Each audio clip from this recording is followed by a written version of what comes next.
আজ শুধু দৌড়াই একটি জিনিসের জন্য, তা নিজের পেট বাঁচাতে, পরিবার বাঁচাতে হাড়ভাঙা পরিশ্রম করে। অথচ নিজেকে নিয়ে একবারও কি ভেবে দেখেছি আমি কি করছি?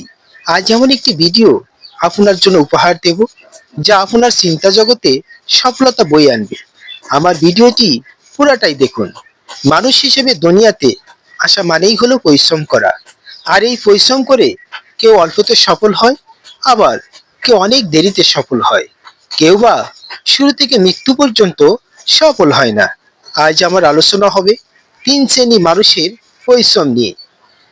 তার আগে কিছু মূল্যবান কথা আপনার সাথে বলে নেওয়া অতি প্রয়োজন, যে কথায় আপনি বুঝতে পারবেন কিভাবে পরিশ্রম করলে আপনার জীবন উজ্জ্বল ও আর্থিকভাবে রঙিন হবে। বুঝতে পারবেন আপনি বর্তমানে কি করছেন। মানুষ আপনাকে কাজ করে দেবে না, আপনি কাজ শিখবেন। আপনি কাজ শিখতে পারলে আপনার জীবন ধন্য বা সার্থক হবে। আর যদি কাজ না শিখেন, অন্যের উপর নির্ভর করে বসে থাকেন, তাহলে আপনার জীবন যুদ্ধ শেষ হবে না, এমনকি চোখের জলও বন্ধ হবে না।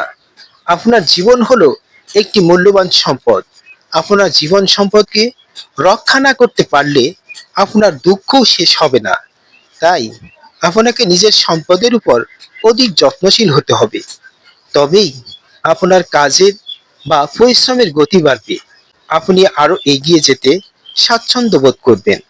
আর যদি জীবন সম্পদকে অবহেলায়, অযত্নে ফাঁসিয়ে দেন, তাহলে মন মানসিকতা চরমভাবে ক্ষতিগ্রস্ত হবে। আসুন এখন 3টি মানুষের কাজের গতি লক্ষ্য করি। 1.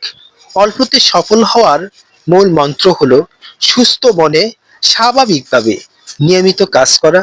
যে কাজের মধ্যে কোনো ফাঁকি ঝুঁকি নেই, সময় মতো কাজে আসবে, সময় মতো কাজ শেষ করে জীবন সম্পদের হেফাজত করবে। 2. দেরিতে সফল হওয়া মানুষটি কোনো রকম পরামর্শ ছাড়াই ইচ্ছা মতো ফাঁকি ঝুঁকির কাজ করে চলে যায়।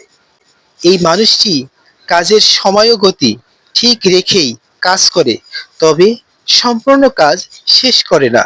এজন্যই তার অল্পতেই বা দেরি করে সফলতা আসে। 3.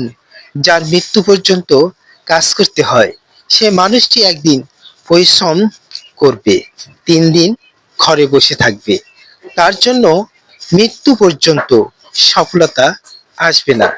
প্রিয় বন্ধুরা, আজকের যে ভিডিওটি আপনাদের সামনে তুলে ধরলাম, যদি ভালো লাগে তাহলে অন্য বন্ধুদেরকে শেয়ার করে এই কথাগুলো শুনিয়ে দিন।